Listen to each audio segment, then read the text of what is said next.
O amor cura. Nossa recuperação está no ato e na arte de amar. E o trecho favorito do Evangelho segundo São João é o que diz: aquele que não ama ainda está morto.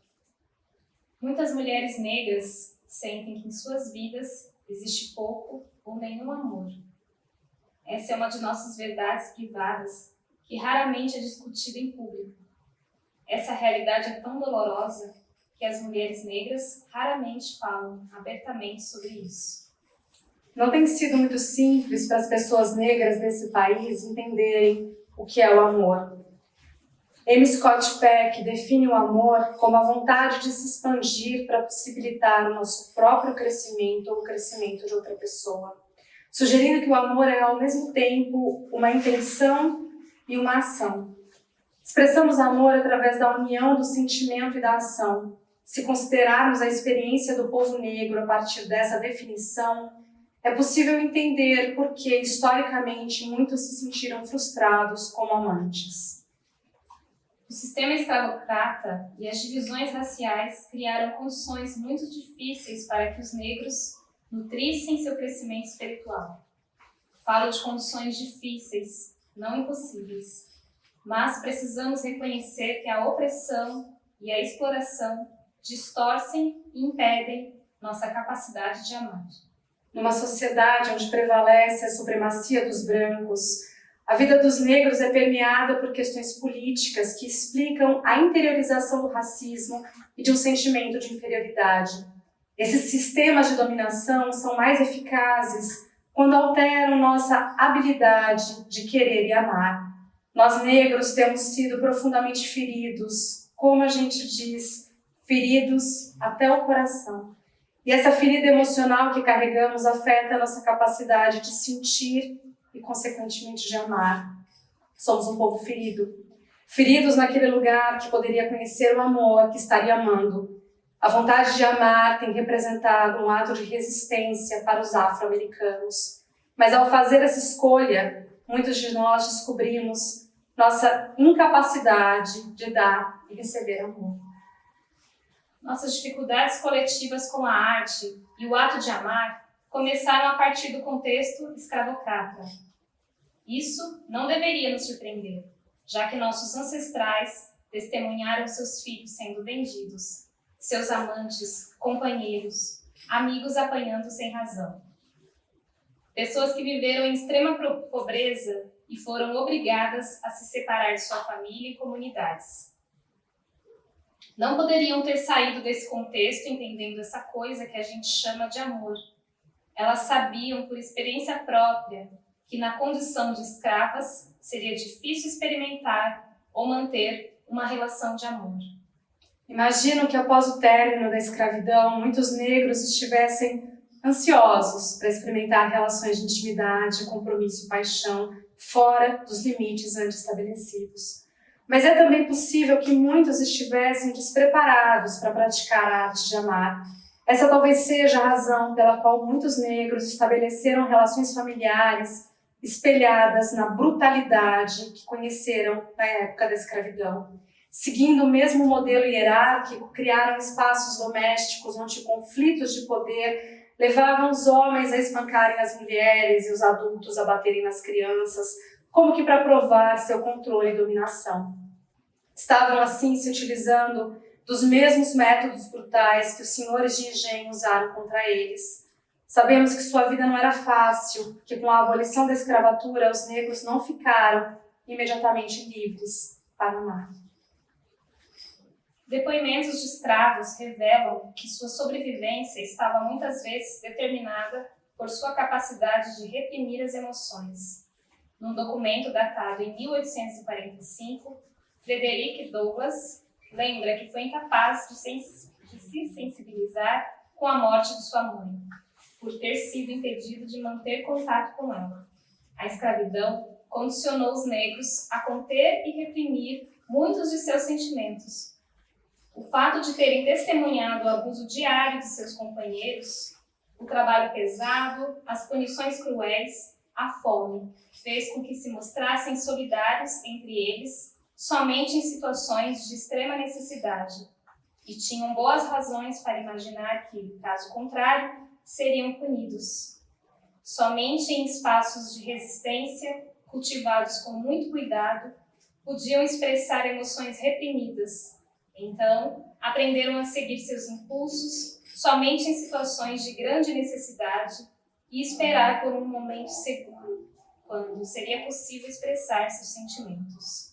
Em um contexto onde os negros nunca podiam prever quanto tempo estariam juntos, que forma o amor tomaria, praticar o amor nesse contexto poderia tornar uma pessoa vulnerável a um sofrimento insuportável. De forma geral, era mais fácil para os escravos se envolverem emocionalmente, sabendo que essas relações seriam transitórias. A escravidão criou no povo negro uma noção de intimidade ligada ao sentido prático de sua realidade. Um escravo que não fosse capaz de reprimir ou conter suas emoções, talvez não conseguisse sobreviver. A prática de se reprimir os sentimentos como estratégia de sobrevivência continuou a ser um aspecto da vida dos negros, mesmo depois da escravidão.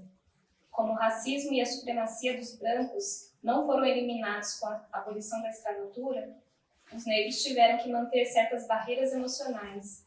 E, de uma maneira geral, muitos negros passaram a acreditar que a capacidade de se conter emoções era uma característica positiva. No decorrer dos anos, a habilidade de esconder e mascarar os sentimentos passou a ser considerada como sinal de uma personalidade forte. Mostrar os sentimentos era uma bobagem. Tradicionalmente, as famílias do Sul ensinavam as crianças ainda pequenas que era importante reprimir as emoções.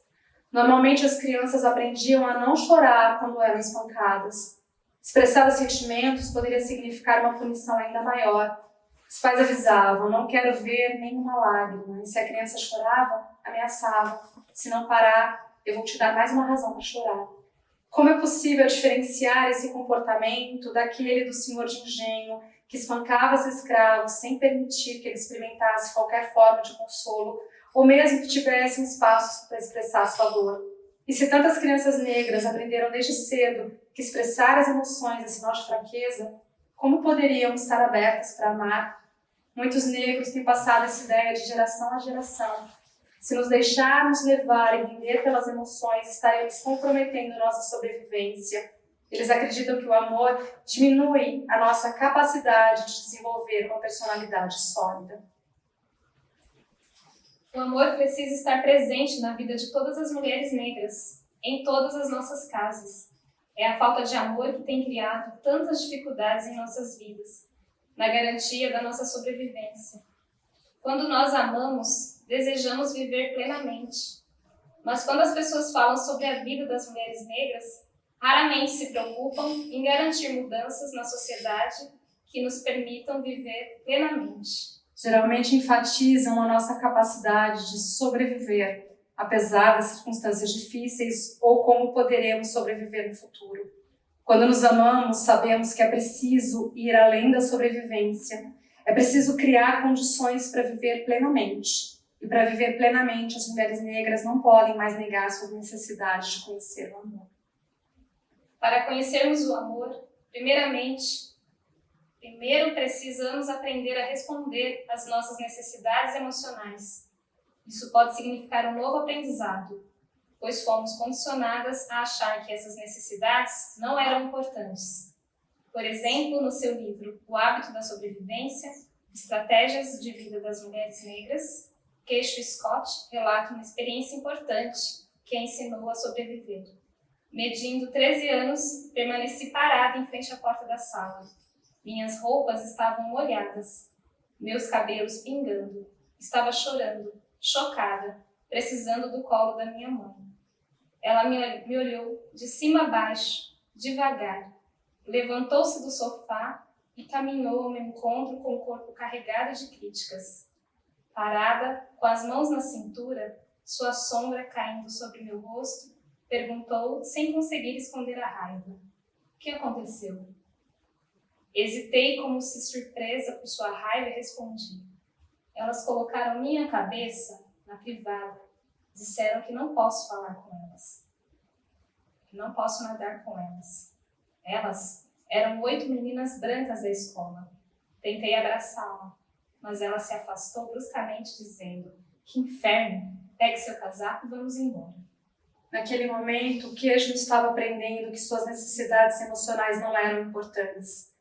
Logo depois ele escreve: minha mãe me ensinou uma valiosa lição naquele dia. Aprendi que deveria lutar contra a discriminação racial e sexual.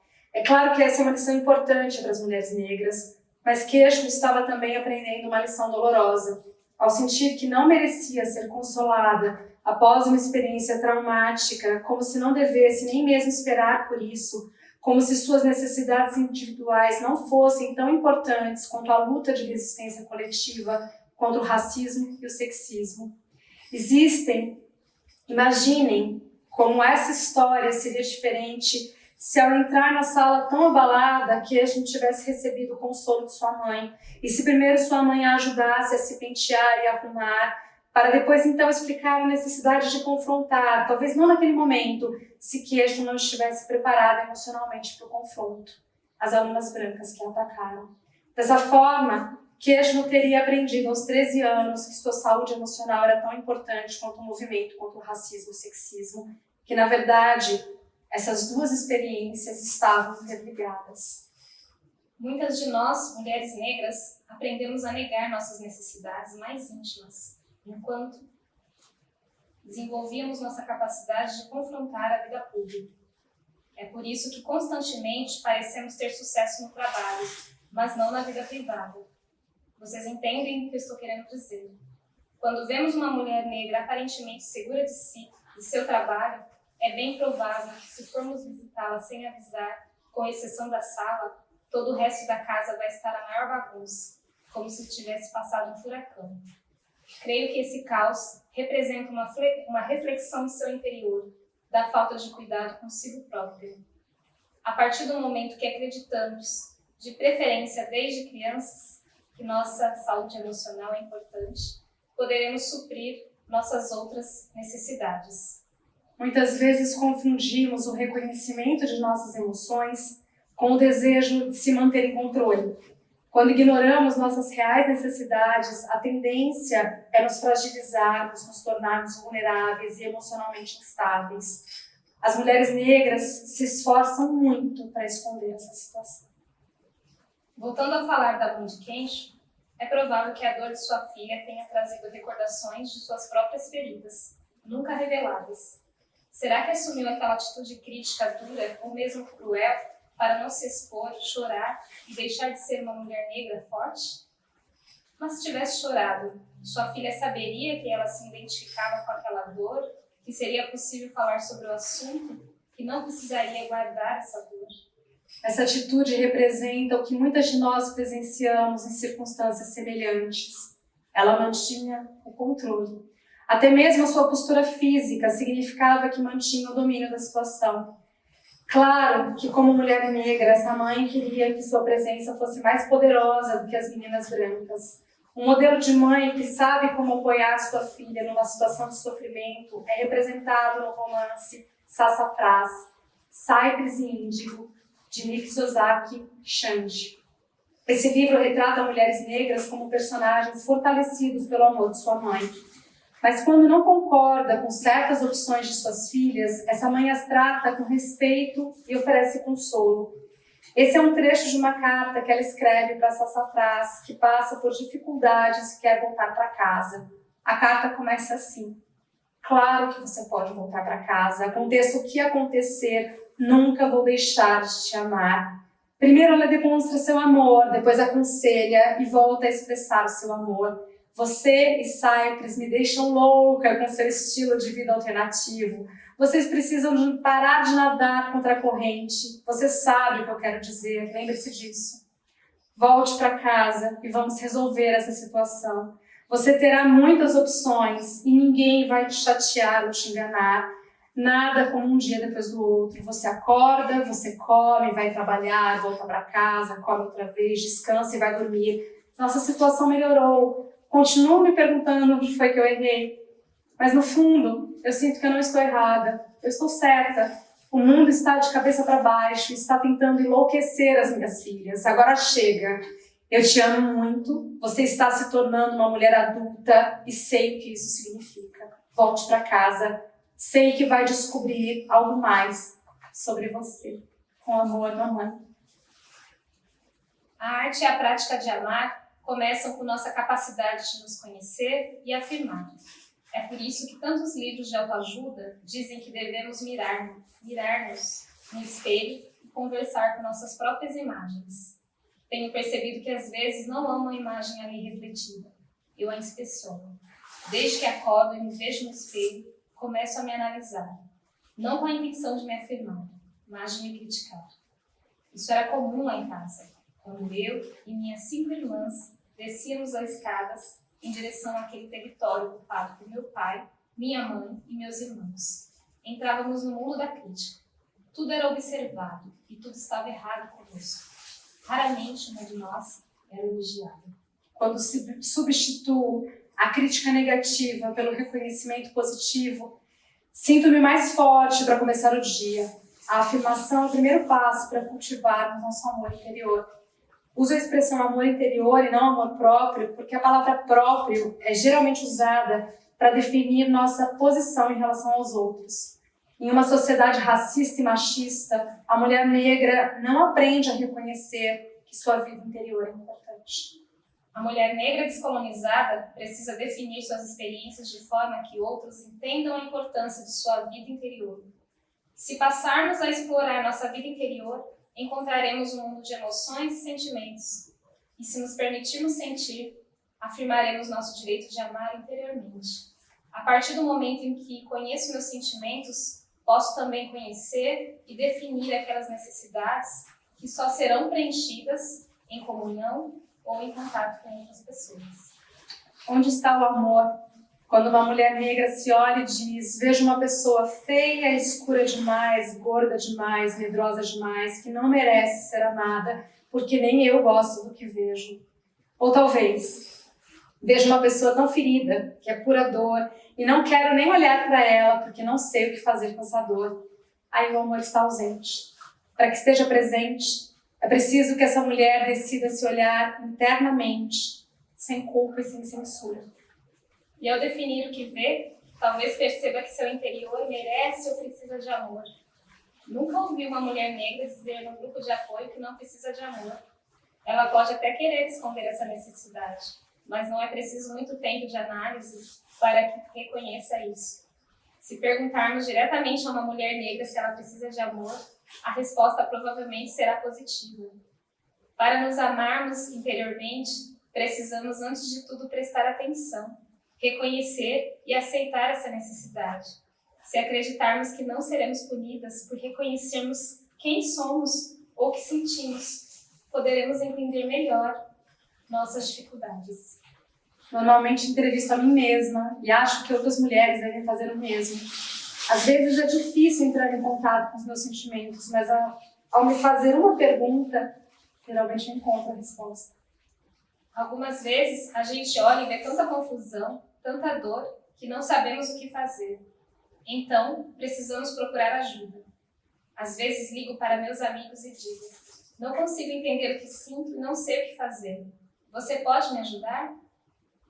Muitas mulheres negras não têm coragem de pedir ajuda, pois isso significaria um sinal de fraqueza.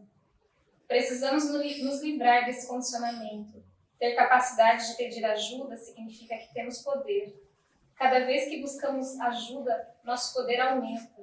Ao invés de diminuir, experimente. Geralmente buscamos ajuda em momentos de crise, mas podemos evitar a crise se reconhecermos nossa dificuldade em lidar com uma determinada situação. Para as mulheres negras acostumadas a manter o controle das situações, pedir ajuda pode significar a prática do amor, da confiança, reconhecendo que não precisamos resolver tudo sozinhas. A prática de se amar interiormente nos revela o que o nosso espírito necessita, além de nos ajudar a entender melhor as necessidades das outras pessoas. As mulheres negras que escolhem, e aqui eu enfatizo a palavra escolhem, praticar a arte e o ato de amar, devem dedicar tempo e energia expressando o seu amor para outras pessoas negras, conhecidas ou não. Em uma sociedade racista, capitalista e patriarcal, os negros não recebem muito amor. E é importante para nós que estamos passando por um processo de descolonização, perceber como outras pessoas negras respondem ao sentir nosso carinho e amor. Outro dia, minha amiga T me contou que faz questão de visitar e conversar com um senhor de idade que trabalha numa loja perto de sua casa. E recentemente ele expressou sua gratidão pelo carinho que recebe dela. Anos atrás, quando ela passava por um processo de autodestruição, não tinha vontade de mostrar seu carinho. Hoje, ela passa para ele o mesmo carinho que espera receber de outras pessoas. Quando eu era criança, algumas mulheres negras me amaram de forma incondicional. Assim aprendi que o amor não precisa ser conquistado. Elas me ensinaram que eu merecia ser amada. Seu carinho nutriu meu crescimento espiritual. Muitos negros, especialmente as mulheres negras, se acostumaram a não ser amados e se proteger da dor que isso causa, agindo como se somente as pessoas brancas ou outros ingênuos esperassem receber amor. Uma vez eu disse para algumas mulheres negras que gostaria de viver em um mundo onde existisse amor, onde eu pudesse amar e ser amada. Depois disso, elas passaram a rir de mim sempre que nos encontrávamos. Para que esse mundo possa existir, é preciso acabar com o racismo e todas as formas de dominação. Se escolho dedicar minha vida à luta contra a opressão, estou ajudando a transformar o mundo no lugar onde gostaria de viver. O poema da mulher, de Nick Giovanni, foi importante para que eu percebesse o processo de autodestruição das mulheres negras. Publicado no livro A Mulher Negra, editado por Toni Cade Bambara, esse poema termina assim. Olhe para aquele que teve toda a sua vida marcada pela infelicidade, porque é a única verdade que conheço. Nesse poema, Giovanni não apenas sugere que as mulheres negras foram socializadas para cuidar dos outros e ignorar suas necessidades, como também mostra como a autodestruição nos faz abandonar aqueles que nos querem. A mulher negra diz: como você se atreve a me querer? Isso não faz sentido, porque eu sou uma merda. Você deve ser pior ainda. Esse poema foi escrito em 1968.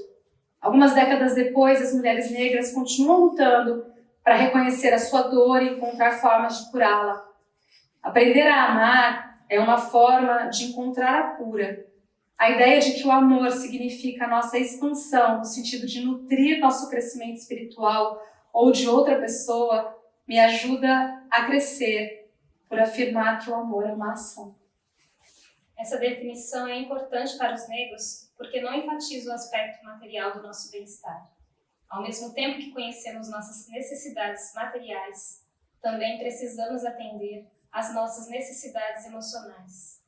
Gosto muito daquele trecho da Bíblia, nos Provérbios, que diz: um jantar de ervas, onde existe amor, é melhor que uma bandeja de prata cheia de ódio. Quando nós, mulheres negras, experimentamos a força transformadora do amor em nossas vidas, assumimos atitudes capazes de alterar completamente as estruturas sociais existentes. Assim poderemos acumular forças para enfrentar o genocídio que mata diariamente tantos homens, mulheres e crianças negras. Quando conhecemos o amor, quando amamos, é possível enxergar o passado com outros olhos. É possível transformar o presente e sonhar o futuro. Esse é o poder do amor. O amor cura.